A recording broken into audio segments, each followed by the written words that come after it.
Assalamualaikum warahmatullahi wabarakatuh. Perkenalkan, nama saya adalah Apip Gunali dari Munte SPMSC. Saya adalah salah satu dosen dari Universitas Medan Area, Fakultas Pertanian, Program Studi Agroteknologi. Pada kesempatan kali ini, saya akan menjelaskan mata kuliah yang saya ampu. Saya dipercaya oleh Program Studi Agroteknologi untuk mengampu mata kuliah Manajemen Perkebunan. Mata kuliah ini terdiri dari 2 SKS, serta bahan mata kuliah ini didapat pada semester genap. Selanjutnya, secara umum, materi pembelajaran yang akan saya berikan kepada mahasiswa selama 1 semester di ruang perkuliahan antara lain, yang pertama, konsep dasar manajemen perkebunan dan perkembangan perkebunan di Indonesia. Yang kedua, gambaran umum kegiatan perkebunan, baik secara administrasi maupun secara teknis. Yang ketiga, struktur organisasi yang ada pada perkebunan.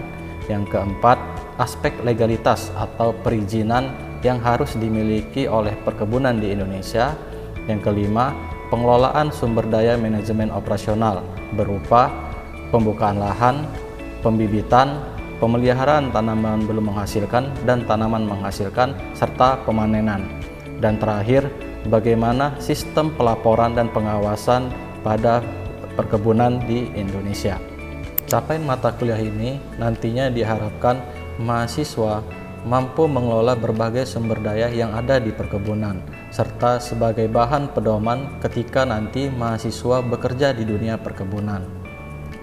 Metode pembelajaran yang saya terapkan selain diskusi dan ceramah yaitu metode SCL atau Student Centered Learning, di mana metode ini akan berpusat kepada mahasiswa yang bertujuan agar mahasiswa lebih aktif dan memiliki keterampilan berpikir kritis dan memiliki pemecahan masalah selama dalam proses pembelajaran yang dilakukan.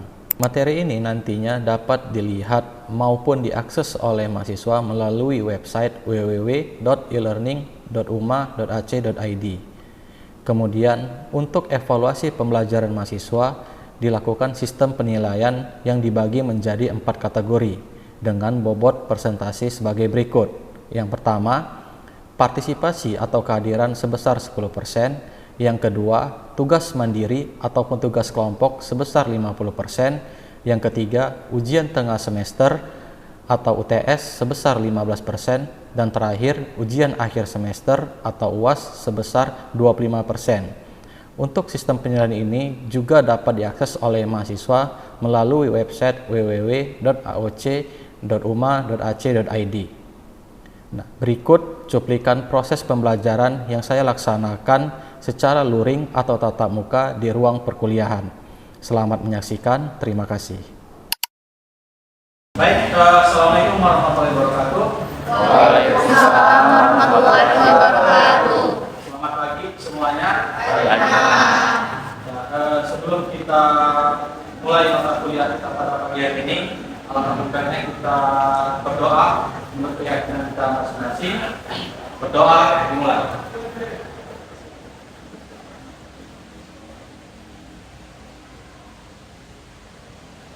Doa selesai. Ya, oke. Kita lanjut ya dari pertemuan minggu lalu mengenai manajemen perkebunan. Hari ini kita lanjutkan materi selanjutnya. Sebelumnya gimana kabarnya? Alhamdulillah baik. Sehat? Alhamdulillah. Selamat ya semuanya ya. Ya. Nah, hari ini kita akan membahas mengenai gambaran umum atau kegiatan apa saja yang kita lakukan di perkebunan. Jadi saya berdiri ya. Apa saja yang kita lakuin di perkebunan. Nah, bisa kita lihat dari slide ini bahwa dalam perkebunan ada 2 hal ya, yang akan secara umum yang akan kita lakukan. Yang pertama yaitu pekerjaan teknis lapangan atau kegiatan teknis lapangan. Kemudian yang kedua kegiatan administrasi. Jadi ada di lapangan, ada di administrasi. Jadi enggak semuanya perkebunan itu melulu hanya di lapangan, tapi ada di administrasi. Administrasi itu apa? Dokumen-dokumen, yang perlu kita siapkan di dalam pekerjaan perkebunan. Apalagi nanti ketika kalian mau jadi asisten kebun. Jadi ada kerjaan yang harus kalian lakukan. Jadi bukan hanya di kebun aja, bukan hanya melihat kebun aja, jadi tidak gitu. Ada administrasinya. Nah, yang pertama kita masuk di kegiatan teknis lapangan. Kegiatan teknis lapangan itu terdiri dari ada pembibitan, pemeliharaan, dan akhirnya kegiatan pemanenan. Ya, jadi ini kegiatan ada dua dilakukan. Ada tanaman belum menghasilkan dan tanaman menghasilkan. Ada TBM dan TM. Nah, TBM dan TM. Semuanya hampir sama kita lakukan, khususnya di bagian pemeliharaan. Pemeliharaan apa aja? Pembukaan, pruning, apalagi penyemprotan. Itu kita lakukan pengendalian gulma. Kita bahas satu persatu. Ya. Nah, pembibitan. Kenapa pembibitan ini perlu kita manage? Karena apa? Awal. Jadi kelapa sawit itu awal itu di mana? Di pembibitan. Hal yang penting. Karena apa? Tanaman sawit berapa lama atau tumbuh? 25 tahun. Makanya kalau di awal ini kita harus memilih bibit yang bagaimana? Yang bagus, kualitasnya terjamin. Dari mana? Dari lembaga-lembaga atau badan-badan yang sertifikasi unggul. Karena makanya bibit di sini awal itu mahal, modalnya mahal. Ya. Jadi kalau kita salah atau tidak bagus dalam memilih bibit, akhirnya apa? Kita akan rugi selama 25 tahun. Rugi kita 25 tahun. Makanya di awal harus benar-benar kita memilih bibitnya. Bibitnya bagus, tersertifikasi. Kenapa guna sertifikasi itu? Kenapa harus tumbuh? Kenapa? Kalau kalian diri kan kenapa harus bagus kualitasnya? Bentuknya apa? Jaminan itu apa kalian? Milih barang supaya bagus. Untuk hasil yang maksimal. Hasil yang maksimal. Dan itu apa lagi? Pertumbuhannya Pertumbuhan yang cepat. bagus. Satu lagi halnya, supaya apa? Jaminan tumbuhnya itu sama rata, homogen. Ya, homogen. Jadi jangan ada satu yang pendek, satu yang tinggi. Jadi kalau di bibit ditanam ya, dalam satu hamparan, harapannya apa? Tumbuhnya itu homogen. Itu nanti akan berpengaruh terhadap hal-hal lain. Nanti pengendaliannya pasti harus sama, pemupukan juga harus sama. Jadi kalau beda-beda itu gimana? Nanti sana yang memupuknya masih 0,5 gram, di sini udah masih 0,1 gram. Awal pertumbuhannya heterogen, tidak sama. Makanya harapan tuh bibit tersertifikasi supaya pertumbuhannya homogen. Ya. Nah, di tahap awal ya, persiapan kebun yang nantinya akan berpengaruh besar tadi. Oke, itu untuk bibit. Tahu lembaga bibit? Kalau di Medan apa? Lembaga bibitnya? Yang kalian tahu? PP, SD, Manifar, sana tuh ada tuh untuk Medan. Khusus digunakan oleh PT PN. Nah, ini beberapa kegiatan dalam pembibitan. Yang pertama, dahulu apa? Pengisian tanah di polybag. Kemudian seleksi kecambah. Nah, seleksi ini perlu dilakukan untuk apa? Seleksi kita lakukan untuk apa? Memilih bibit unggul.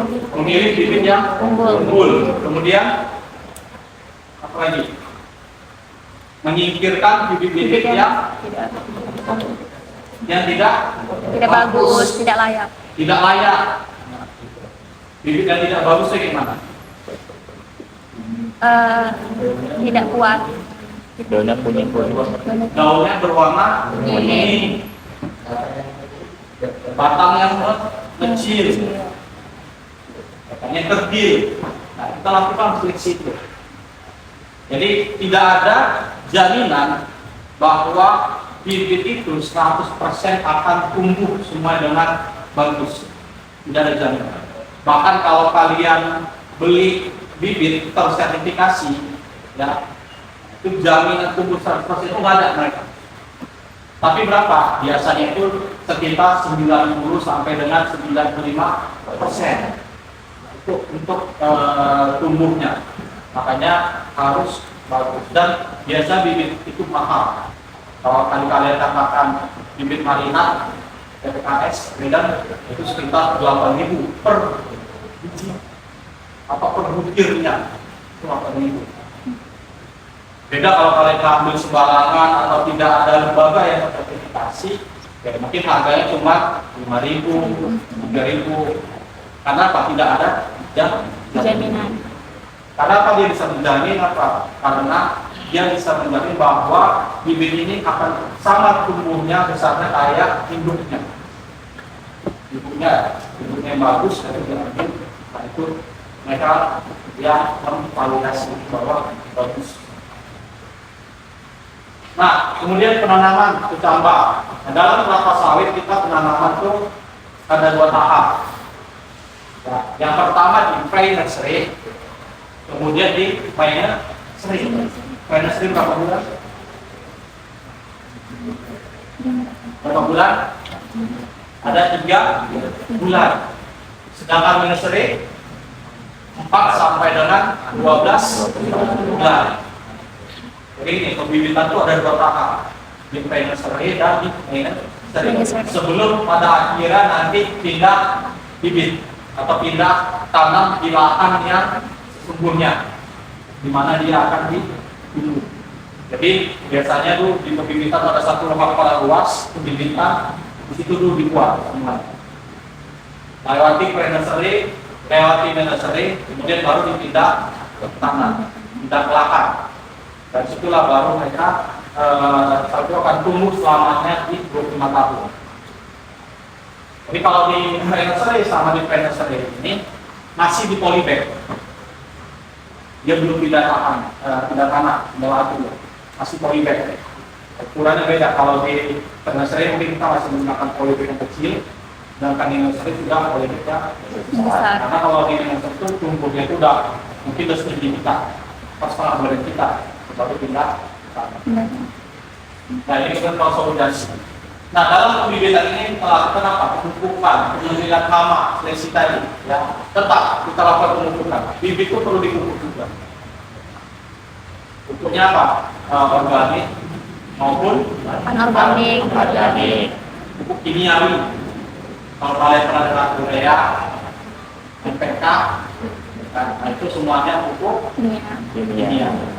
Kecuali kompos itu baru Organik. Nah, kemudian pemeliharaan ini kita masuk pemupukan. Nah, pemupukan merupakan kegiatan yang menelan biaya cukup besar, ya. Karena kita tahu pupuk itu harganya mahal. Petani itu biasanya apa? Susahnya pupuk. Kalau ada cerita dari petani itu pupuknya mahal. Karena apa? Memerlukan biaya yang cukup besar. Tanaman itu harus lihat tanaman berapa umurnya, berapa lama dia bisa dipupuk. Kalau kelapa sawit biasanya setahun itu kalau udah di pindah tanah, setahun itu bisa 2 kali untuk dipupukan. Nah, ketika nanti kalian terjadi kebun ini sering terjadi kelemahannya, ya. Sering dijumpai ketidaksesuaian standar kerja perusahaan dengan pekerja yang menaburkan pupuk. Ini biasanya kendala-kendala yang kita jumpai di perkebunan. Kenapa kendalanya? Tahu nggak kenapa? Takaran. Dan biasanya pekerja itu jarang mempunyai takaran pasti. Kadang mereka menggunakan apa? Gayung atau bekas-bekas yang biasa, itu tidak tepat takaran. Sedang pemupukan ini kita harus punya prinsip, ya, tepat waktu, apalagi tepat dosis, kemudian tepat apa ya? Tepat cara. Tadi apa? Tepat waktu, Dosis, tepat cara. Kemudian tepat waktu. Gimana tepat waktu? Waktunya harus Sesuai. Dalam arti apa? Pupuk pagi hari. Jangan pupuknya apa? Siang hari. Kemudian apa? Tepat Dosis. Jadi masing-masing tumbuhan itu punya dosisnya masing-masing. Umur tanaman itu punya dosisnya masing-masing. Jadi nggak bisa kita biar dia tumbuhnya sehat banyak buahnya, hasilnya pupuk sekilo gitu. Nggak bisa. Karena apa? Tanaman juga punya penyakit kelebihan unsur Sahara. Kemudian tepat cara. Apa tepat cara ini? Cara menemukannya benar. Misal ada yang disebar, ada yang ditanam. Kalau di pembibitan bisa kita ditebak. Jadi tanam. Biar apa? Lebih cepat menyerap. Biar apa? Pupuknya nggak lari kemana? Ya. Nah ini kalau di perkebunan kondisi piringan tidak bebas gulma. Jadi harus dipastikan kalau kalian tidak bekerja sebagai asisten, gulma itu harus bersih dari piringan kelapa sawit. Karena itu tepatnya pupuk. Kalau di situ ada gulma apa? Yang terjadi? Gulma yang Rebutan. Sahara. Sangat campur rebutan itu Sahara. yang harus tepat. Cara tepat waktu, tepat tempat. Jangan ada gulma itu kalau diserap. Akhirnya apa? Nggak ada pupuknya yang diserap kelapa sawit. Yang ada diserap oleh gulma. Nah ini sering nih, tidak ada standar alat tabur pupuknya. Kita belum beberapa ya pengalaman itu belum punya standarisasi alat atau alat tabur itu tidak ada. Apalagi biasanya pekerja pupuk itu ibu kan ambil pakai piring, pakai mangkok. Nggak ada, mungkin bagi dia coba aja pupuk yang sampai dengan habis. Oke, ini ada perawatan jalan dan jembatan. Nah ini bagi kebun-kebun ya. Jadi jangan sampai pelepah itu menutupi ya, jalan. Karena nanti jalannya itu nggak kering. Kalau hujan itu sering becek, kalau kalian bergerak sering becek itu apa? Dahan-dahan itu sampai dengan jalan. Makanya harus dilakukan pemotongan. Kemudian perawatan jalan itu panen. Biasanya di kebun itu nggak semuanya datar. Pasti ada paret-paret atau paret lah kata-kata ya. Jadi harusnya perawatan titik panen. Karena pemanennya meletakkan TPH itu menjatuh. Tiba-tiba tengah jalan patah titiknya. Nah, perawatan titik panen itu bisa dilakukan dengan cara ya kalian membuat titiknya itu pakai apa dulu? Bisa pakai bambu, pakai kayu, papan, atau bahkan pakai pesol. Lihat bagaimana. Dan kalau pakai bambu, umurnya hanya berapa bulan. Alangkah lebih bagusnya kalau titik panen itu pakainya biar kuat tahannya tahunan. Jika setiap tahun atau setiap 6 bulan sekali ada terus perawatan, lebih bagus kita mengeluarkan besar di awal dulu tapi jangka panjang. Nah ini ada pruning, ya, pelunasan. Kalau di TBM atau katakanlah di tanaman gunung asing, kenapa kita harus melakukan pruning? Pruning itu kan pembuangan apa? pelepah. Kelapa. Jadi kalau tanaman belum menghasilkan itu kita fokusnya kemana dulu? Ke pertumbuhan apa dulu? Pertumbuhan vegetatif dan Beneran. kalau di TBM kita fokusnya ke vegetatif dulu, ke batangnya, ke daunnya, kita belum fokus ke buah. Ketika PM baru kita fokusnya ke generatif hasilnya, buahnya. Jadi kuat dulu nih, kokoh dulu nih. Batangnya dikokohkan dulu, akarnya dikokohkan dulu. Karena 25 tahun. Ya kan? 25 tahun makanya dikokohkan dulu, baru nanti di hasilnya di PM. Itu TBM kita punya poin. Ya. Ya, ini ada kendalian hama. Jadi dalam perkebunan itu kita kendalikan hama, penyakit. Makanya ada HPT kan, penyakit, kemudian hama di rumah itu harus kita kendalikan. Apalagi kalau kita mengendalikan hama yang sudah menyerang sebesar 50% atau 80% ya dari total keseluruhan itu akan mengganggu pertumbuhan. Dia harus dikendalikan. Nah, ini sistem panen. Ada rotasi panen. Ya. Tahu nggak rotasi kalau dikatakan 7? Setiap minggu kali panen. Betul 14? Minggu sekali. Dalam arti apa? Jika di blok A kita katakan hari ini panen, maka akan ada lagi di hari ke 7. Kalau hari 14 ke 14. Rotasi. Nah, ini ada kebutuhan kerja untuk bisa kalian cari tahu bagaimana kebutuhan kerja itu apa aja diperlukan. Pemanen, kemudian ada pembrondol. Nah, ini kegiatan administrasi ya. Administrasi mungkin nanti kita lanjutkan di pertemuan selanjutnya. Jadi kita bahas dulu sampai dengan kegiatan teknis dulu. Oke, sampai sini ada yang mau bertanya? Ya, Hafiz. Di bagian pemeliharaan lanjutan poin rotasi panen tadi, Ya, oke, ini bagaimana cara memastikan rotasi panen dilakukan dengan tepat agar buah tidak terlambat dipanen? bagaimana Cara memastikan rotasi panen itu dilakukan dengan tepat agar buah tidak terlambat dipanen. oke, ya. Jadi yang pasti panen tadi ini sudah saya bilang tadi.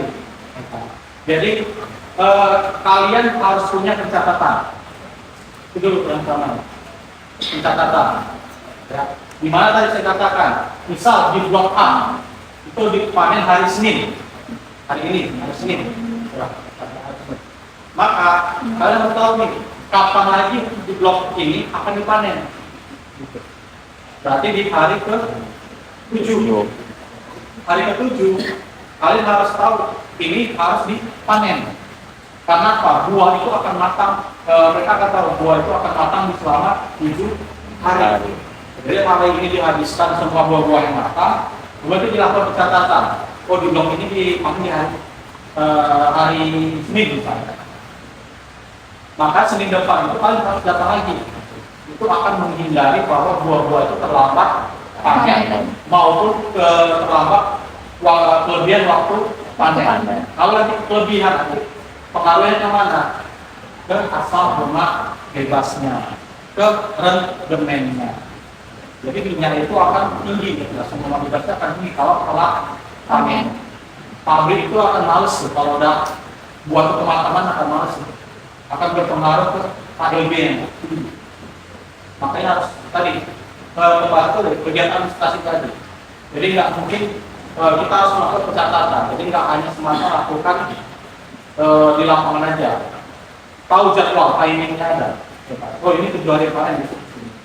Oh, ini bulan lalu sudah dilakukan pengendalian. Berarti nanti di 6 bulan lagi atau 3 bulan ke depan kita lihat lagi bagaimana perkembangan bunganya. Kalau perlu kita kendalikan, kita kendalikan. Jadi harus ada pencatatan untuk memastikan bahwa buah itu nggak telah panennya. Oke, itu ya, habis ya. Ya, yang lain. Ya, Aru ya. Pak, di kegiatan pemeliharaan itu kan ada pemupukan, Pak. Ya, yang tadi. Bagaimana ketergantungan penggunaan pupuk kimia mempengaruhi kesehatan tanah di kawasan perkebunan, Pak? Iya, kesehatan ya. Iya, Pak. Nah, kita tidak pungkiri bahwa perkebunan itu sangat membutuhkan pupuk kimia. Karena apa? Tanaman itu, pupuk kimia itu sifatnya apa? Salah satunya apa? Mempercepat penyerapan unsur hara. Jadi tanaman itu kan butuh unsur hara yang cepat. Beda cerita kalau kita kompos, nah ini kompos itu apa? Berapa lama dia baru akan ada hasil. Makanya itu dalam penggunaan pupuk organik dan non-organik itu harus seimbang. Jadi jangan hanya mengandalkan pupuk kimia saja. Oh, aku pengennya paling cepat, bagus, kimia terus dikasih.